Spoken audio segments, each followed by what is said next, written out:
show do Heleno Rodai, Rádio Serviço. Nessa manhã de domingo eu converso mais uma vez com o chefe do Serviço de Clínica Médica do Hospital Federal dos Servidores do Estado, meu amigo grande tricolor, Dr. Silvio Provenzano, na expectativa da decisão de logo mais às 4 da tarde. Hoje, o Dr. Silvio vai falar sobre algo que acontece com frequência com as pessoas da terceira idade, que são as quedas. Por isso, ele está aqui prontinho para conversar comigo e com a família Tupi. Bom dia, bom domingo, amigão. Bom dia, Heleno. Beijo para a família Tupi. Um domingo abençoado, domingo de muito sol, né? Verdade. E que pelo menos hoje tem um público razoável, né? Porque esse campeonato carioca, em termos de público, é um verdadeiro fracasso. Também com regulamento esdrúxulo, né? É confuso pra caramba. Tem gente que até agora não entendeu o regulamento ainda. Você sabe que o campeão da... A única coisa que vai mudar é o confronto da semifinal para decisão do campeonato. Aí que começa, na verdade, vai ser semana que vem com... Isso aí. Vai ser finais e finais. Enfim, conseguiram piorar uma coisa que já vinha decadente, né? A FERJ realmente tem que rever seus conceitos, na minha opinião. E os jogos de torcedor. E os jogos já na quarta e na quinta-feira, no meio de semana. Isso. Já começa assim para terminar logo. Beleza. E queria mandar um abraço pro Jair, um taxista de Jacarepaguá, o homem do Toyota brilhante. O cara impressionante, conheci, grande figura, nos ouve sempre, acompanha o serviço de saúde nesses 7 anos. Fiquei emocionado ele falar de vários e vários coisas que eu nem me lembrava, ele ainda se lembra, tudo anotadinho. Beleza, seu Jair, um abraço.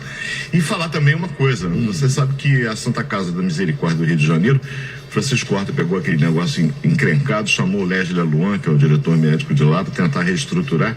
E amanhã vai ter uma missa, porque é aniversário, sei lá, acho que é centenário, bem mais do que centenário, porque há 200 anos que a Santa Casa participa da formação de médicos.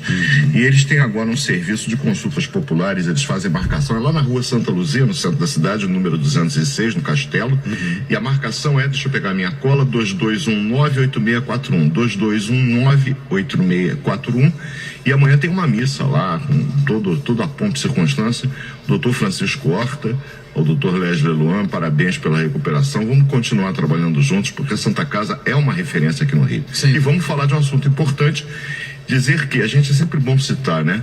O Google é uma ferramenta importante de consulta e de ensinamentos, e eu também a uso.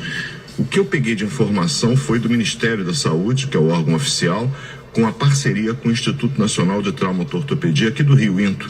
Então, para as pessoas saberem de onde veio a fonte das coisas sérias que eu vou falar. As bobagens eu falei até agora, que a exceção a Santa Casa, futebol é bobagem. Vamos lá. Bom, para começar, quais são as doenças que podem provocar quedas, principalmente nos idosos, doutor Silvio? Então vamos lá, uma série de doenças podem provocar quedas. Em primeiro lugar, as quedas são muito mais frequentes na terceira idade do que antes. E estima-se que aproximadamente 50% das pessoas acima dos 80 anos de idade vão ter uma queda pelo menos num período de 1 ano. Você vê que é pouco tempo. E desses aí, 10% podem precisar internar e até 5% podem ir a óbito por conta de quedas. Daí a importância principalmente de preveni-las. Você me perguntou de doença, o que pode provocar queda no idoso? Em primeiro lugar, dificuldade de visão. Enxerga mal, não vê aquilo que está no meio do caminho, tropeça, cai. Segundo, a perda do equilíbrio, a perda da força muscular, sobretudo nos membros inferiores. Rigidez muscular, rigidez articular, os quadros de artrose, que também vão se tornando mais acentuados à medida que a carteira de identidade amarela. Quer dizer, a gente vai tendo aquela dificuldade natural. Isso, problemas de audição, tudo isso pode levar a facilitar a queda. Algumas doenças, a doença de Parkinson, por exemplo, que se caracteriza por uma rigidez importante, é aquela marcha pied-pied que o médico aprende, que é aquela marcha de passos lentos e curtos. Eventualmente ele não tira o pé do chão, tropeça no brinquedo do netinho, pronto, caiu no chão. Então há que se ter todo um cuidado no ambiente onde o idoso permanece. Por quê? Porque 70% das quedas ocorrem dentro do ambiente domiciliar. E podem ser tomadas medidas, algumas delas extremamente simples, que vão diminuir muito o risco do idoso ter uma queda. Então, é essas medidas que a gente vai falar daqui a pouco. Outra doença que pode predispor à queda é o mal de Alzheimer. Por quê? Porque devido a distúrbio cognitivo. Aquela pessoa que onde eu esqueci mesmo minha bolsa, aí pega um banquinho, sobe no banquinho para procurar em cima do armário, meu Deus do céu, o trambuca cai. E uma série de consequências podem advir de uma queda no idoso por N razões. E o problema, doutor Silvio, é que a recuperação de uma pessoa idosa, quando há uma fratura, é bem mais complicada, né? E veja bem, a gente tem uma regra na medicina: você quer ver o seu vovô doente, deixa ele na cama. E às vezes a permanência no leito, ela é uma condição necessária para que o paciente se recupere. Por quê? Porque, já que você falou em fratura, você sabe qual é a fratura mais comum devido à queda? É a fratura do colo do fêmur, especialmente nas mulheres, sobretudo associada ao problema da osteoporose, que é uma doença metabólica do osso. A osteoporose é uma doença que se caracteriza pela perda de massa óssea. Evidentemente que isso vai levar a uma fragilidade óssea. Existem várias causas para isso. Uma delas é o próprio processo fisiológico do envelhecimento. Mas na mulher isso é agravado pela perda súbita da produção de estrogênio quando ela entra na menopausa. E isso vai levar a uma diminuição da absorção do cálcio intestinal, o que contribui significativamente, no nosso entender, para a perda de massa óssea. Um osso mais fragilizado, a vovó vai lá, já tem um distúrbio de julgamento, de ajuizamento, vai descer a escada sem aquele corrimão do lado, que é importante que haja. Por quê? Para um apoio. Até o próprio uso da bengala, que alguns veem como uma forma de se pejorizar, de ser mais negativo, é um absurdo. Aquilo é um apoio a mais que o idoso tem. Na Inglaterra, se você sofre um acidente depois de uma certa idade e estiver sem a bengala, você perde o seu seguro-saúde. E lá é tudo gratuito. Porque é obrigatório, é um apoio a mais. Isso minimiza muito, porque os custos com a saúde pública, devido a essas fraturas, você não faz conta. O que o governo gasta de dinheiro com prótese de fêmur, e é o vovô que interna e faz a cirurgia, e tem uma broncopneumonia no pós-operatório e vai para o CTI. Gente, são bilhões de dólares por ano que são gastos com coisas que podem ser prevenidas com pequenos cuidados. É o corrimão na escada, cuidado com os degraus, se possível da mesma altura, não muito altos, para evitar que o vovô tenha que fazer um esforço maior. Por quê? Porque a gente perde força muscular. E isso vai levar também a um problema muito sério. Quando ele se recupera da queda, é uma perda da qualidade de vida acentuada, Heleno. Por quê? Porque é natural que ele tem um certo receio, até porque, sabidamente, uma pessoa que sofreu uma queda na terceira idade, o risco que essa pessoa tem de sofrer uma queda em até 6 meses, uma segunda queda, é de 30% a 40%.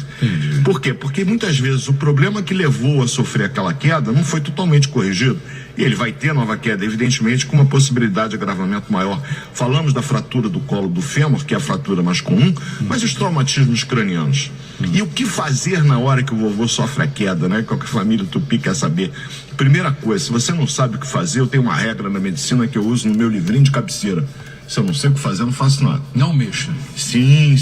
Cuidado com as mobilizações, principalmente aquelas muito abruptas. Evidentemente, se o vovô cai e dá um grito, todo mundo corre, ou pelo menos quem estiver presente corre. E aí aquele natural, aquela adrenalina toda, você não raciocinar. Respire fundo, a primeira regra que eu falo.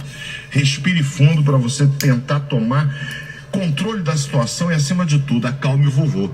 Veja o nível de consciência dele, né? Tá acordado ainda? Oi, vô. Caiu, né? Calma, vamos. Porque se ele não responde, veja se ele está respirando.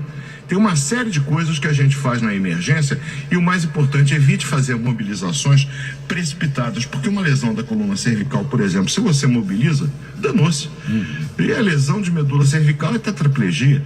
Então, eles têm aquele colar, você sabe que aquela equipe do SAMU, eles andam com aquele colar de proteção, porque em qualquer acidente é mandatório, para dar uma segurança, uma estabilidade ali e poder mobilizar o resto. Então, em casa, eu não tenho esse colar cervical, doutor Silvio, nem eu, meu amigo. O que a gente faz? Não faça nada.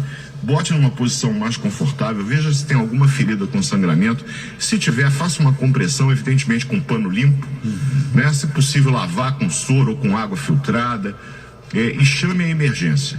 Chame a emergência, porque certamente o vovô vai precisar, ou a vovó vai precisar passar por uma série de exames para ver se houve alguma fratura, se houve alguma outra lesão. Sem dúvida. Eu costumo falar sempre aqui, doutor Silvio, em relação às mudanças que às vezes a família tem que fazer dentro de casa, né? Cuidado com os tapetes no banheiro, se possível colocar aquela barra de apoio ao lado do vaso sanitário, dentro do box também, né? Para que ele tenha um apoio, né? De casa direitinho. Ah, garoto. Tá ficando esperto. Esse é o meu amigo e irmão Heleno Rottai, grande tricolor. É isso mesmo, Heleno, você lembrou muito bem. A gente tem que ter aqueles suportes, se possível, no banheiro, eventualmente eventualmente até uma cadeira higiênica. E, se possível, a ducha móvel, que facilita o banho do vovô e da vovó.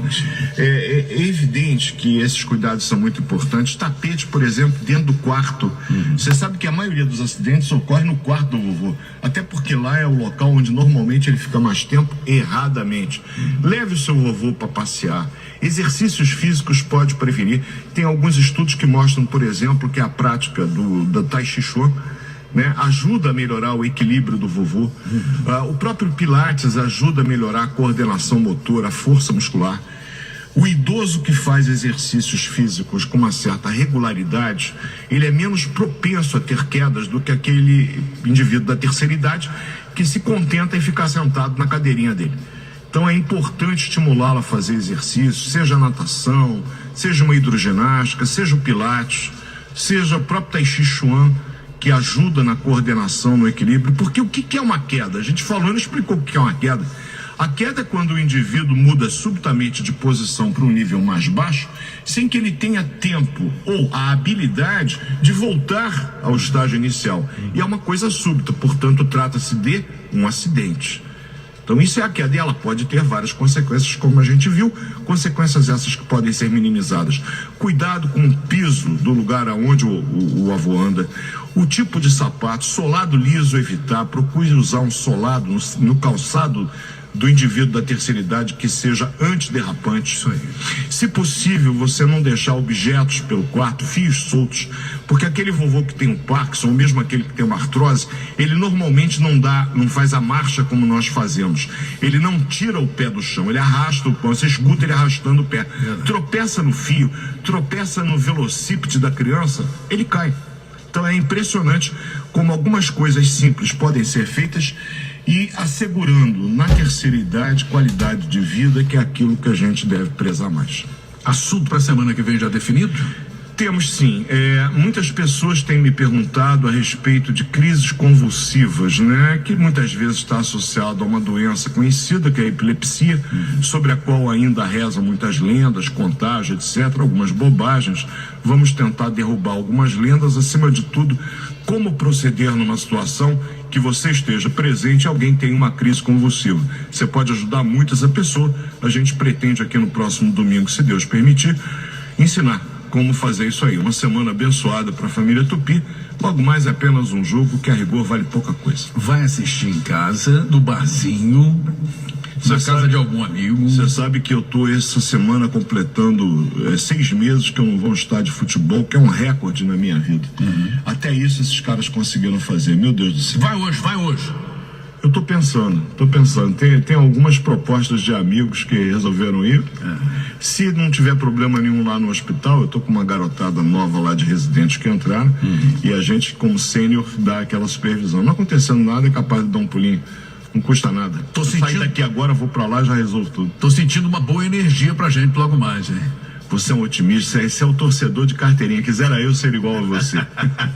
Um abraço, bom domingo, boa semana e até domingo que vem. Até domingo que vem, se Deus quiser. Beijo, família Tupi. Tchau, querido. Show do Elenco.